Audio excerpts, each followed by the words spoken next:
প্রথম আলোর এই সংবাদটি দেখে মনে হলো আপনাদের সাথেও শেয়ার করি। হাম ও হামের উপসর্গ নিয়ে গত 24 ঘন্টায় দেশে আরও 7 শিশুর মৃত্যু হয়েছে। এর মধ্যে 2 শিশুর হামে মৃত্যুর বিষয়টি নিশ্চিত করেছে স্বাস্থ্য অধিদপ্তর। বাকি 5 শিশু হামের উপসর্গ নিয়ে মারা গেছে। একই সময়ে হামের উপসর্গ নিয়ে দেশের বিভিন্ন হাসপাতালে ভর্তি হয়েছে 7 শিশু। আর হাম শনাক্ত হয়েছে 82 জনের। গত 24 ঘন্টায় হামে যে শিশু দুটির মৃত্যু হয়েছে তারা ঢাকা বিভাগের।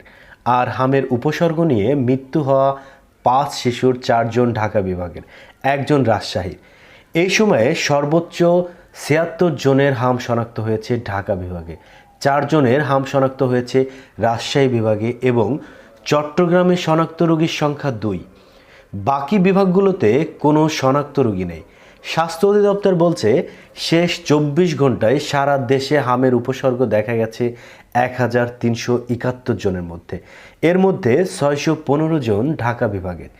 একই সময়ে হামের উপসর্গ নিয়ে হাসপাতালে ভর্তি হয়েছেন 729 জন, যার মধ্যে 274 জনই ঢাকা বিভাগের। সবশেষ কম রোগী ভর্তি হয়েছে রংপুর 11 এবং ময়মনসিংহে 17 জন। হামের উপসর্গ নিয়ে ভর্তি হওয়া 713 জন গত 24 ঘন্টায় হাসপাতাল থেকে ছুটি পেয়েছেন। এর মধ্যে ঢাকা বিভাগের সর্বোচ্চ 305 জন। স্বাস্থ্য অধিদপ্তরের প্রতিবেদনে দেয়া তথ্য অনুযায়ী গত 15 মার্চ থেকে এখন পর্যন্ত হামে 30টি শিশুর মৃত্যু হয়েছে।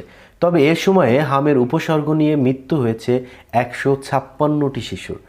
এছাড়াও হামের উপসর্গ নিয়ে আসা 24 জনের মধ্যে হাসপাতালে ভর্তি আছেন 10,954 জন। তাদের মধ্যে 2,721 জন হাম শনাক্ত হয়েছেন।